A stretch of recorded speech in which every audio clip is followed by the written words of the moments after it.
Semua orang, semua manusia itu sama seperti orang yang mati, kecuali orang yang berilmu. Assalamualaikum warahmatullahi wabarakatuh.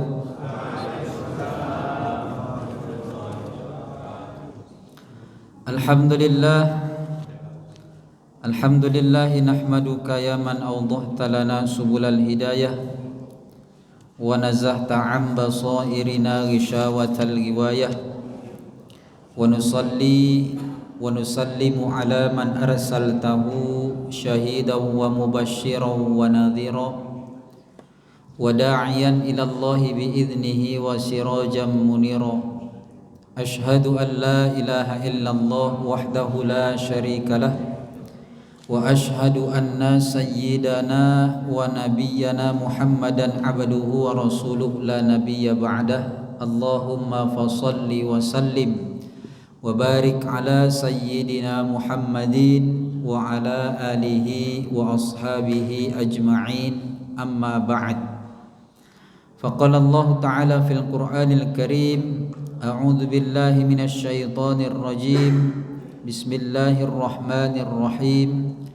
Wa ma umiru illa liya'budullaha mukhlishina lahuddin hunafa'a wa yuqimus salata wa yu'tuz zakata wa dzalika dinul qayyimah. Wa qala Rasulullah sallallahu alaihi wasallam, innamal a'malu binniyat wa innama likulli imri'in ma nawa faman kana hijratuhu ila Allahi wa rasulih fa hijratuhu ila Allahi wa rasulih faman kana hijratuhu lid-dunya nasibaha aw imra'atin yankihuha fa hijratuhu ila ma hajara ilaihi. Sadaqallahul azim wa sadaqa rasuluhun nabiyul karim wa nahnu ala dzalika minasy syahidin wasyakirin walhamdulillahi rabbil alamin.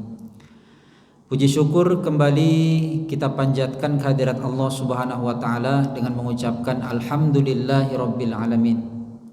Berkat limpahan rahmat, taufik serta hidayah yang Allah berikan kepada kita, kita masih dapat melaksanakan segenap aktivitas keseharian kita. Begitu juga kita membarenginya dengan beribadah kepada Allah Subhanahu wa taala. Dan alhamdulillah kita baru saja mendirikan sholat maghrib, tapi kita tidak pulang ke rumah.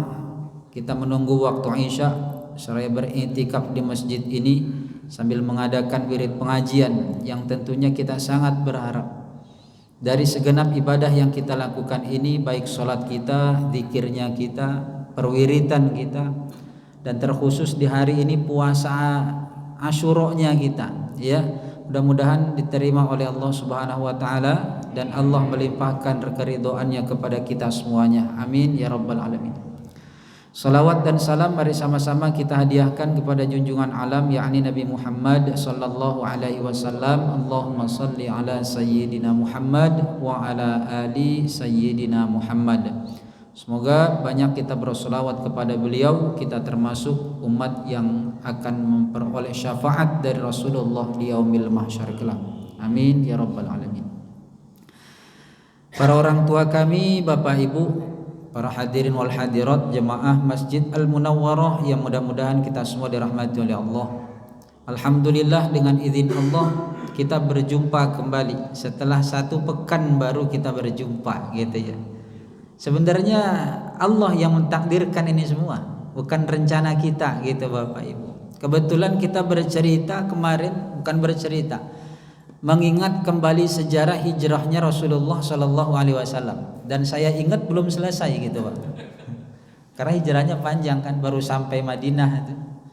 Jadi kalau seandainya Bapak Ibu lupa, ya lupa baru pekan yang lalu, bisa dilihat di channel Al-Munawwar, Al-Munawwar TV, channel yang belum subscribe untuk bantu di like, dibagiin, karena itu ilmu. Kalau ilmu kita bagikan itu berpahala, ya. Kalau ilmu dibagikan berpahala, kalau duit dibagikan berkurang, kalau cerita dibagikan bertambah. Nah, ya kan? Yang bertambah itu bukan uang, tapi cerita itu, kalau cerita di bagian pasti bertambah tuh. Ada bumbu-bumbunya gitu. Jadi kita ingat nih Bapak Ibu, kita tadi di awal mengawali sebuah hadis dari Umar ibnu Khattab radhiyallahu anhu yang diriwayatkan, ruwahunya mutafakun alaih ya, sepakat ulama hadis, bahwa Rasulullah Shallallahu Alaihi Wasallam bersabda, innamal a'malu binniyat. Ini insya Allah kita yang hadir ini udah hafal nih dengan hadis ini, karena hadis ini hadis di awal, memang ini suatu pokok dari ibadah kita yang diawali dengan niat, itu yang utama. Kenapa dibahas tentang ini? Ketika Rasulullah Shallallahu Alaihi Wasallam hijrah Bapak Ibu, ketika Rasulullah Shallallahu Alaihi Wasallam hijrah, ternyata Rasulullah Shallallahu Alaihi Wasallam mengetahui ada salah seorang sahabat yang tidak disebutkan namanya. Itulah Pak, menjadi privasi. Jadi kalau ada aib seorang yang memang bisa ditutupi namanya, lebih baik ditutupi. Karena yang kita pelajari ini bukan namanya, tapi sifatnya. Dia ikut berhijrah dengan para sahabat muhajirin. Ternyata dia hijrah itu bukan karena Allah dan Rasul. Dia itu ikut hijrah karena dia mengetahui di Madinah ada seorang wanita, bukan wanita lagi lah, perempuan gitu ya. Kalau wanita kesannya itu gadis ya, bukan gadis lagi, seorang janda yang bernama Ummu Qais. Dan ternyata niatnya hijrah itu bukan mengikuti hijrahnya Rasulullah dan para sahabat, tetapi dia ikut hijrah ke Madinah itu ternyata karena memang ada seorang perempuan yang diincarnya, sehingga dia bisa untuk menikahinya. Jadi Bapak Ibu, kalau kita nih ikut ke rombongan manapun, mungkin orang lain gak ada yang tahu niat kita apa, gitu ya. Kita berbuat baik dan ikut bersama dengan orang-orang baik. Orang yang di sekitar kita ini gak tahu apa niat kita, tapi Allah mengetahui setiap niat manusia dalam kebaikan, yang mana pada saat itu Allah Subhanahu wa ta'ala menunjukkan kepada Rasulullah bahwa ada salah seorang kaum muhajirin dari Mekah yang hijrah ke Madinah. Ternyata orang itu belum merubah lagi niatnya. Memang niat hijrahnya itu hanya demi wanita ataupun perempuan yang akan dinikahinya saja. Inilah asbabul wurudnya Bapak Ibu, sebab-sebab adanya hadis Rasulullah Shallallahu Alaihi Wasallam bersabda, innamal a'malu binniyat. Ini asal mulanya. Di waktu hijrah juga, waktu Rasulullah sampai ke Madinah, baru aja sampai, langsung Rasulullah bersabda, innamal a'malu binniyat. Sesungguhnya kata Rasulullah, setiap amalan-amalan itu harus disertai dengan niat. Wa innama likulli imri'in ma nawa, dan setiap nilai dari amalan yang kita perbuat itu tergantung dari niatnya. Jadi tergantung niat seseorang. Sebanyak apapun amalan manusia dan sedikitnya amalan yang dilakukan oleh seseorang, maka nilai utamanya itu bukan di amalannya Pak, tapi nilai utama itu adalah di niatnya. Apa niatnya? Maka Rasulullah Shallallahu Alaihi Wasallam menyampaikan, ya belum sampai situ hadisnya, ada sambungannya. Faman kana hijratuhu ilallahi wa rasuli, fahijratuhu ilallahi wa rasuli. Siapa yang dia ikut berhijrah memang karena Allah dan Rasulnya, maka dia akan mendapatkan pahala hijrah itu karena Allah dan Rasulnya, nggak ada yang lain. Berarti Allah yang menjamin, Rasulullah Shallallahu Alaihi Wasallam jadi sandaran. Apakah sudah selesai hadisnya? Belum.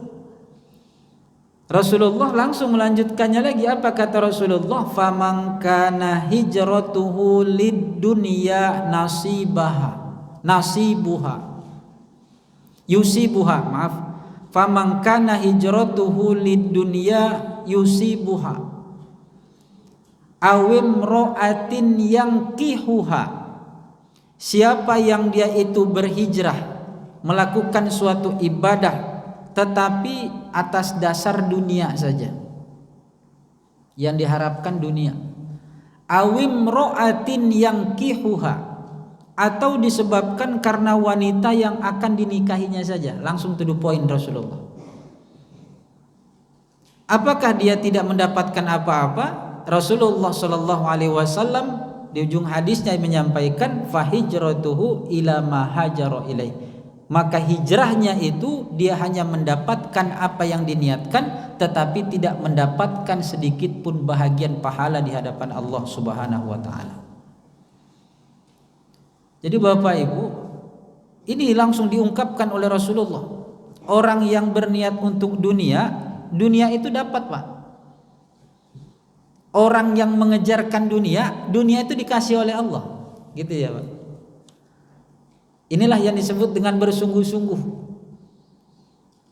Kalau orang-orang sufi nggak pernah bersungguh-sungguh mengejar dunia. Kenapa? Karena mereka yakin bahwa dunia yang akan mengejar mereka, kan gitu. Orang yang bersungguh-sungguh mengejar dunia itu pasti dapat. Orang yang sungguh-sungguh mengejar kesuksesan dikasih oleh Allah. Orang yang bersungguh-sungguh mengejar karir pasti dikasih oleh Allah. Tapi niat utamanya apa gitu? Jangan sampai Bapak Ibu kita memiliki suatu kelebihan, diberikan kelebihan oleh Allah Subhanahu wa taala, tapi yang diharapkan hanya dunia gitu. Ada anak disekolahkan, untuk apa disekolahkan? Niatnya masing-masing. Karena Allah kah? Karena mengikuti sunnah Rasul kah? Atau hanya sekedar keinginan-keinginan kebahagiaan yang disediakan di dunia? Pengen supaya kerjaannya bagus, pengen supaya karirnya naik, supaya nanti masa tuanya baik, ada jaminan. Coba kita kembali dulu untuk memeriksa daripada niat kita ketika kita melakukan suatu amalan. Kalau dulu pernah kita sampaikan di pertemuan yang lalu, kita sampaikan ada solusi Kak Ustadz, insya Allah tetap ada solusi, karena Allah itu maha pengampun. Alhamdulillah kita ini punya Tuhan yang pengampun. Selain dari pengadap pengampun, pengasih lagi, Ghafurur Rahimah. Sedangkan Fir'aun aja Bapak Ibu, Fir'aun aja, kalau seandainya Fir'aun itu tetap dia meminta ampun kepada Allah daripada dosanya, itu bisa diampuni oleh Allah. Dan bahkan hampir diampuni oleh Allah. Tetapi karena Jibril tahu ini Fir'aun akan terus meminta ampun kepada Allah, beriman kepada Tuhannya Musa dan Harun, maka Jibril mengambil tanah, mengambil pasir dari dasar laut, kemudian menyumpal mulut Fir'aun, sehingga Fir'aun gak bisa lagi untuk mengucapkan istighfar bahasa kitanya. Kalau seandainya diteruskan, bisa diampuni oleh Allah. Sebegitu banyaknya dosa Fir'aun, awak aja geram gitu, Pak. Ya. Jadi orang yang salah niat di sini gak pernah nampak dalam kehidupan kita. Karena masalah niat ini adalah sirriyatul mar'u bainal abdi war rabb. Masalah niat itu adalah rahasia seorang hamba kepada Tuhannya, dan Allah lebih mengetahui tentang apa yang diniatkan oleh seseorang. Kita buka suatu riwayat yang mana ada 3 orang, 3 golongan kata Rasulullah yang dimuliakan oleh Allah, dan karena dimuliakan tersebut dia dipersilahkan untuk dihisap lebih awal, diperhitungkan lebih awal. Ingat tentang kisah ini Bapak Ibu. Diperhitungkan lebih awal. Di saat manusia itu banyak berdesak-desakan menunggu penghisaban, dan kemudian 3 golongan ini paling cepat untuk dipanggil oleh Allah. Siapa mereka? Yang pertama kata Rasulullah yaitu orang yang berjihad fisabilillah. Orang yang jihad fisabilillah kemudian tewas di medan peperangan. Lalu pada saat itu ditanya, apa yang kau lakukan dengan jihadmu, kata Allah. Ini kan pertanyaan Allah. Lalu orang yang tadinya berjihad ini dia mengatakan, ya Allah, aku berjihad ini hanya untuk mencari keridhoanmu semata. Aku rela mengorbankan seluruh harta, jiwa dan raga, dan bahkan aku mati di medan peperangan hanya untuk mendapatkan ridhomu, katanya. Tapi apa kata Allah? Allah lebih tahu tentang niat seseorang. Allah pun langsung menyanggahnya dengan kalimat kadzabta, kata Allah. Engkau bohong. Di akhirat aja masih sempat berkilah untuk berdusta, tapi Allah tahu niat seseorang ketika di dunia. Kadzabta, engkau bohong. Ternyata dia ini berjihad bukan karena mengharapkan ridho Allah, tetapi dia berharap dia ini dijadikan sebagai pahlawan. Namanya bisa harum, bisa dikenal oleh orang sampai nanti hari kiamat, dikenang terus namanya, dikenang terus namanya. Namun akhirnya apa? Akhirnya karena Allah mengetahui niatnya yang salah, bukan karena mengharapkan ridho Allah, yang akhirnya Bapak Ibu, Allah memerintahkan malaikat untuk menyeretnya dan mencampakkannya ke dalam api neraka. Bukan secara pelan, yo Pak, ke neraka gitu Pak, kata malaikat. Enggak seperti itu, langsung diseret Pak, diseret, langsung dicampakkan ke dalam api neraka, bukan dimasukkan pelan-pelan, langsung masuk. Ini sesuai dengan kisah seseorang pahlawan neraka. Ini Bapak Ibu pernah dengar nggak kisahnya, kisah pahlawan neraka? Ini kita bukan mengarang, diambil dari sebuah hadis di zaman Rasulullah Shallallahu Alaihi Wasallam. Namanya pahlawan neraka Pak, seorang pejihad tapi pejihad yang masuk neraka. Ada seseorang, cukup diingat namanya saja nih keburukannya, karena tak baiknya disebutkan namanya. Siapa namanya? Dalam hadis tersebut disebutkan namanya lah Quzman. Quzman. Dia adalah seorang yang memiliki keterampilan dalam berperang. Dia memiliki kelihayan, lincah. Dan kemudian dia juga sangat pandai untuk mempergunakan alat-alat perang. Dan kelebihan lain, dia adalah seorang yang kuat. Tapi dalam sejarahnya Bapak Ibu, Quzman ini suatu hari mengetahui bahwa kaum muslimin yang dipimpin oleh Rasulullah saat itu sedang berangkat untuk berperang di peperangan Uhud. Mau berperang di peperangan Uhud, di Jabal Uhud. Kita tahu peperangan Uhud itu sangat besar dan gak bisa dilupakan. Dan peperangan yang termasuk peperangan yang paling berat adalah peperangan di Uhud. Sampai-sampai Rasulullah mendapatkan kekalahan, kaum muslimin mendapatkan kekalahan sementara. Saking beratnya. Tapi Quzman ini dia tidak ikut berperang. Itu dia Pak. Ketika ditanya, kenapa kau gak ikut? Kalau bahasa kitanya itu Bapak Ibu sepele saja, malas. Ada orang yang punya kelebihan tapi merasa dia itu tidak mendapatkan apapun, maka dia pasti nggak akan semangat untuk mengerjakannya. Ini perlu hati-hati juga dengan kita Bapak Ibu yang diberikan oleh Allah suatu kelebihan. Andai kata ada kelebihan yang Allah berikan pada diri kita, kemudian kelebihan itu dibutuhkan oleh orang lain, dan pada saat dibutuhkan oleh orang lain, kalau seandainya pikiran kita dan harapan kita harus dibayar, maka hanya bayaran itu yang kita dapat, pahalanya nggak akan dapat. Nggak ada cerita istilahnya dunianya dapat, akhiratnya dapat, enggak. Ini tentang niat loh Bapak Ibu.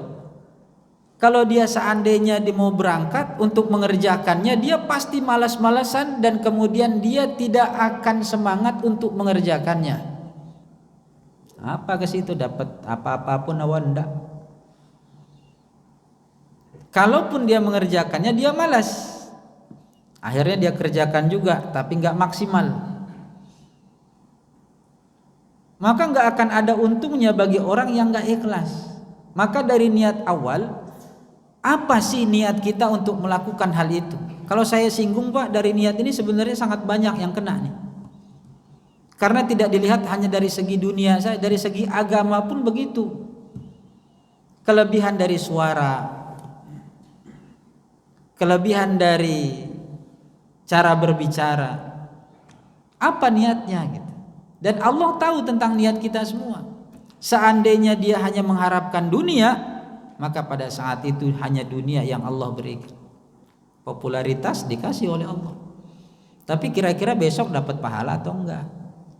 Kan ini yang diharapkan. Maka Kuzman ini enggak mau dia berangkat. Kenapa? Seolah-olah dia berpikir enggak dapat apa-apa.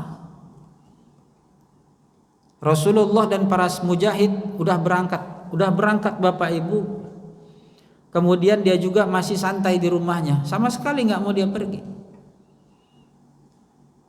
Jadi pada saat itu datang perempuan dari kabilah Zafar namanya, kabilah Zafar, dan kemudian para perempuan itu pun mengatakan kepada Kuzman, wahai Kuzman, apa engkau tidak malu dengan badanmu yang kekar seperti itu? Engkau yang kuat, diberikan kekuatan, kesehatan, sementara sahabat-sahabat yang lain dan Rasulullah pergi berperang, tapi engkau malah di rumah seperti wanita katanya. Kayak perempuan aja, orang laki-laki pergi berjihad dan engkau sendiri yang di rumah nggak pergi berjihad, kayak perempuan katanya. Gara-gara itu Bapak Ibu naik darah lah Kuzman nih. Naik darah, dia berpikir tersinggung, masa sekekar itu dibilangnya perempuan. Kalau bahasa kita tuh wah bencong gitu kan. Laki-laki kekar tapi gak pergi berperang, dibilangnya itu kayak perempuan di rumah katanya. Gara-gara itu tersinggung Pak. Dan pada saat tersinggung dia pun bersiap mengambil perisainya, mengambil pedangnya, memakai baju besinya untuk berperang. Dia pun langsung mengejar rombongan dari para mujahid, sahabat terdekat Rasulullah SAW. Sampainya di medan peperangan, dia pula lah Bapak Ibu yang jadi buah bibir dari sahabat-sahabat lain. Kenapa begitu? Karena ketika dia di sana, ternyata enggak sedikit orang-orang kafir itu dibunuh dengan tangannya sendiri, sampai pedangnya itu patah untuk membunuh orang-orang kafir. Wah, pedangnya aja sampai patah Pak. Bisa dibayangin bagaimana banyaknya itu dan beringasnya dia kepada orang-orang yang kafir. Waktu pun singkat, kemudian peperangan selesai. Pada saat peperangan selesai, para sahabat Bapak Ibu tertuju matanya ke satu orang. Jadi bola itu cuma satu aja nih, arahnya sama. Siapa itu? Kuzman. Mereka mengatakan, luar biasa Kuzman, Masya Allah, aku tak pernah melihat seorang kesatria seperti dia. Ini jadi buah bibir. Jadi buah bibir. Terus namanya cerita seperti yang kita sampaikan tadi. Apa? Bertambah Pak. Sampai menyambung, sambung, ternyata sampai kepada Rasulullah Shallallahu Alaihi Wasallam. Lalu pada saat itu sampai ke Rasulullah Shallallahu Alaihi Wasallam pun langsung mengatakan kepada mereka para sahabat, supaya kalian tahu dia adalah ahli neraka. Bisa dibayangin nggak Bapak Ibu bagaimana perjuangan ujung-ujungnya neraka? Kata Rasulullah dia adalah ahli neraka, kata Rasul. Apa sebabnya? Nah ini kita cari penyebab. Seperti orang yang berpenyakit Pak, penyakit itu lebih utama jangan cari obat. Kalau kita punya penyakit, cari sebab. Ya Bu. Kalau seandainya punya penyakit, dicari obat, sembuh seketika. Kalau sebabnya itu nggak ditanggulangi, itu pasti bakalan kumat terus. Tapi kalau seandainya kita tahu penyebab sakitnya kita itu apa, dan kemudian kita berpantang, kata Rasulullah, berpantang, kita tahu sebabnya, insya Allah nggak usah berobat pun bakal sembuh sendiri. Jadi kita cari sebab. Apa yang menyebabkan Kuzman ini disebut sebagai ahli neraka. Ternyata ada seorang sahabat yang menyaksihi pada saat itu ketika dia berjumpa dengan Kuzman, begitu hebatnya engkau. Kuzman ini mengatakan, aku ini berperang bukan karena agama, kau tahu. Aku ini berperang karena harga diriku ini. Masa aku disebut perempuan? Gara-gara itu aja. Masa aku disebut perempuan? Ini yang pertama, kesalahan Kuzman. Niatnya itu bukan karena Allah dan Rasulnya. Hijrah dan dia berjihad bukan karena agama, tapi karena harga dirinya yang disebut sebagai seperti seorang wanita. Beringas. Kemudian kesalahan yang kedua apa? Kuzman ini Bapak Ibu, dia udah sakit, menahan sakit yang begitu kuat. Saking gak sanggupnya menahan sakit tersebut, ternyata dia pun mengambil pedangnya, kemudian bukan pedang, mengambil anak panah, kemudian anak panah itu dia tusukkan ke jantungnya sendiri, bunuh diri. Dan bunuh dirinya itulah penyebab juga dia akhirnya menjadi ahli neraka. Kalau Allah sudah memberikan jalan kepada seseorang, ini orang jahat dulu, kemudian diampuni oleh Allah. Seberapa banyak dosa yang dibuat bisa diampuni oleh Allah seketika, bisa jadi husnul khotimah. Tapi orang yang dalam ibadah sekalipun, orang baik dalam pandangan kita, kesatria seperti si Kuzman tadi, tapi Allah menghendaki seseorang itu meninggal dalam keadaan su'ul khotimah, sebentar aja. Jadi kita perlu hati-hati. Makanya kita selalu baca yaghfiru liman yasha wa yu'adzibu may yasha. Allah itu memberikan ampun kepada orang-orang yang dikehendaki oleh Allah. Dan Allah juga memberikan siksa kepada orang-orang yang dikehendaki oleh Allah. Tapi ada sebab. Apa sebabnya? Niat. Jadi Bapak Ibu, para ulama itu membuat niat di setiap amalan kita itu enggak sembarangan. Enggak bercerita kita, Allah juga tahu kita mau ngapain kok katanya. Betul, Allah itu tahu kita mau ngapain, dan Allah juga sudah mentakdirkan kita itu mau ngapain. Tapi tentukan niat kita itu ketika mau beribadah karena siapa? Dari awal, ini dari awal ya, dari awal tentang kesuksesan, maka enggak usah heran. Orang yang sukses gitu Bapak Ibu, orang yang sukses nggak usah iri. Kenapa nggak usah iri Ustadz? Karena kesuksesan itu memang dari kegigihannya. Dia mendapatkan kelebihan tersebut dari kerja kerasnya, wajar, dari ketelatenannya.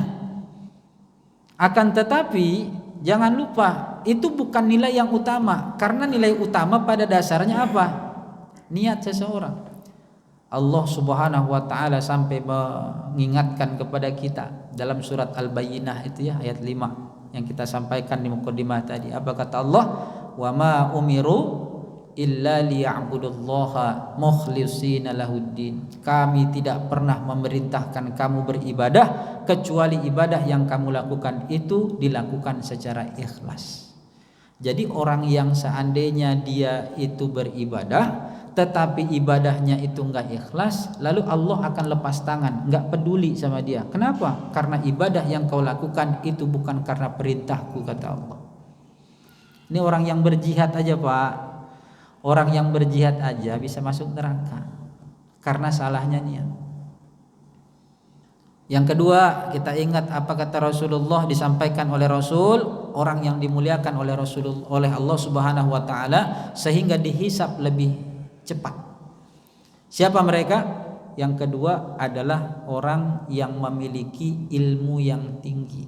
Semakin tinggi ilmu seseorang, maka kemuliaan di hadapan Allah itu semakin besar, Pak. Karena Allah yang berjanji, ya, yarfa'illahu alladhina amanu minkum walladhina utul ilma darajat. Allah akan meninggikan derajat orang-orang yang menuntut ilmu beberapa derajat di hadapan Allah Subhanahu wa taala. Jadi beda orang yang memiliki ilmu dan orang yang tak memiliki ilmu. Berbeda orang yang tidak mau menuntut ilmu dan orang yang mau menuntut ilmu. berbeda juga orang yang mengamalkan ilmu dan orang yang tak mengamalkan ilmu. Namun dari semua yang didapatkan ini Bapak Ibu, kuncinya kemana? Ini kita perhatikan ketika Allah bertanya kepada seorang yang berilmu ini, untuk apa ilmu yang kau miliki tersebut? Dia mengatakan, semuanya kukorbankan ya Allah, waktu, harta, jiwa, dan bahkan raga pun aku rela. Karena apa? Tidak lain aku supaya lebih dekat mengenal Engkau, dan aku bisa mengamalkan ilmu tersebut, dan aku juga supaya bisa mengajarkannya kepada orang lain. Ya, ini jawabannya. Tapi Allah tahu tentang niatnya. Allah tahu ternyata engkau mencari ilmu itu bukan karena Allah, tetapi engkau menuntut ilmu hanya ingin mendapatkan titel yang tinggi supaya lebih dikenal oleh orang lain. Nauzubillah min dzalik. Rugi Bapak Ibu. Kalau karena dunia aja rugi. Apa sebabnya? Kata Imam Syafi'i, kata Ali bin Abi Thalib juga dalam redaksi yang berbeda, Ali bin Abi Thalib, bahwasanya annasu kulluhum mayyitun ilal alimun. Seluruh manusia itu sama seperti orang yang mati kecuali orang-orang yang berilmu. Semua orang, semua manusia itu sama seperti orang yang mati kecuali orang yang berilmu. Jadi yang berilmu baru mulai hidup, Pak. Ya, wal alimuna niyamun illal amilun. Dan orang yang berilmu itu seperti orang yang tidur kecuali orang yang mengamalkan ilmunya. Hidup tapi seperti tidur, enggak ada manfaat kecuali orang yang punya ilmu kemudian ilmu itu diamalkannya. Yang ketiga apa katanya? Wal alimuna yaghudduna illal mukhlisun wal amiluna yaghudduna illal mukhlisun. Dalam riwayat lain, wal alimuna mughtaruna yaghudduna dan mughtaruna illal mukhlisun. Seorang yang mengamalkan ilmunya itu banyak yang tertipu kecuali orang-orang yang ikhlas. Kuncinya satu aja Pak, ikhlas. Ikhlas ini bukan karena orang lain, karena Allah. Saya itu bantu tetangga Ustadz, ikhlas saya. Ikhlasnya karena siapa? Karena Allah atau enggak? Kita menafkahi seperti suami Pak, menafkahi istri dan anak-anak, ikhlas atau enggak? Begitu juga dengan ibu-ibu kan, membuatkan sesuatu, menyediakan untuk anak dan suami, ikhlas atau enggak, itu semua bakal dihitung dan itu semua bakal dipertanggungjawabkan. Karena kalau seandainya disebabkan karena manusia kita membuat hal tersebut, maka besok kita minta kepada Allah pahala, Allah enggak akan kasih. Allah akan menyuruh kita meminta kepada orang yang kita niatkan. Karena siapa? Ya, dibaguskan rumahnya. Kenapa gitu? Malulah kalau ada orang nanti datang ke rumah. Lo rumah kita berarti karena ingin menunjukkan kepada orang lain. Yang betul lah pakaiannya itu. Ngapa? Malulah. Masa keluar pakai pakaian kayak gitu? Malu sama siapa? Ini dulu. Kalau malu karena Allah, insya Allah berpahala. Karena buka aurat, akhirnya tutup aurat. Tapi dia berpakaian, malulah sama orang. Akhirnya nutup auratnya bukan karena Allah, tapi karena orang. Sedikit aja Bapak Ibu. Ya, akhirnya orang yang berilmu tadi apa? Allah Subhanahu wa taala menyuruh malaikat untuk menyeretkannya dan mencampakkannya ke dalam api neraka. Yang ketiga, siapa orang-orang yang dimuliakan oleh Allah, yang bisa dipercepat untuk penghisabannya? Yang ketiga kata Rasulullah adalah seorang yang ghani, orang yang kaya raya lagi dermawan. Saking banyaknya dia sedekah Pak, saking banyaknya dia sedekah, Allah senang. Allah senang dengan orang yang suka bersedekah. Dan salah satu yang dimuliakan bagi orang yang suka bersedekah, yang dermawan, adalah besok dia akan lebih cepat untuk dihisab. Dipersilahkan oleh Allah lebih dulu. Dibandingkan orang-orang yang perhitungan, yang pelit, ini orang yang dermawan akan lebih cepat. Jadi untuk yaumil mahsyarnya itu enggak lama. Kalau memang benar niatnya, dia akan cepat masuk ke dalam surga gitu loh. Dipercepat. Nomor antriannya lebih dulu.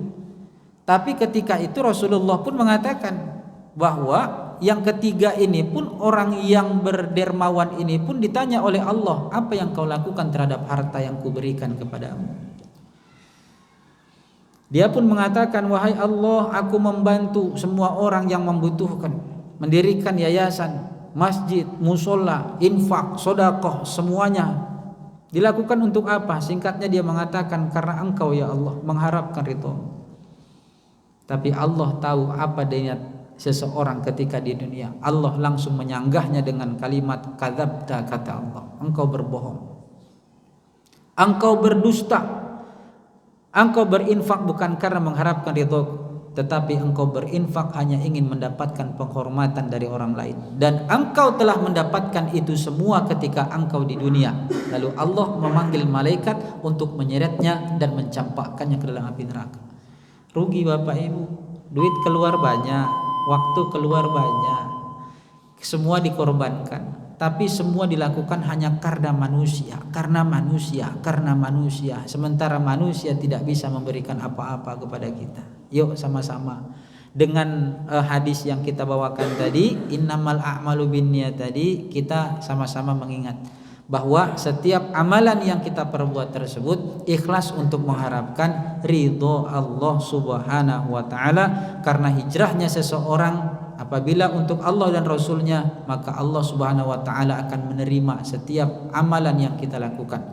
Dan mudah-mudahan tentunya hati kita ini selalu diluluskan oleh Allah Subhanahu wa taala. Dan seraya kita berdoa, Allahumma tsabbit qulubana ya muqallibal qulub, tsabbit qalbi ala dinik wa ta'atik. Jangan lupa ini doa ini Bapak Ibu ya. Ya muqallibal qulub, tsabbit qalbi ala dinik wa ta'atik. Wahai Allah yang membolak-balikan hati, tetapkanlah hati kami dalam agamamu dan melaksanakan ketaatan karenamu ya Allah. Amin ya rabbal alamin. Demikian yang dapat saya sampaikan, mudah-mudahan walaupun sedikit ada manfaatnya buat kita semuanya. Subhanakallahumma bihamdika asyhadu an la ilaha illa anta astaghfiruka wa atubu ilaik. Wabillahi taufiq wal hidayah. Ila liqa ma'assalamah. Wassalamualaikum warahmatullahi wabarakatuh.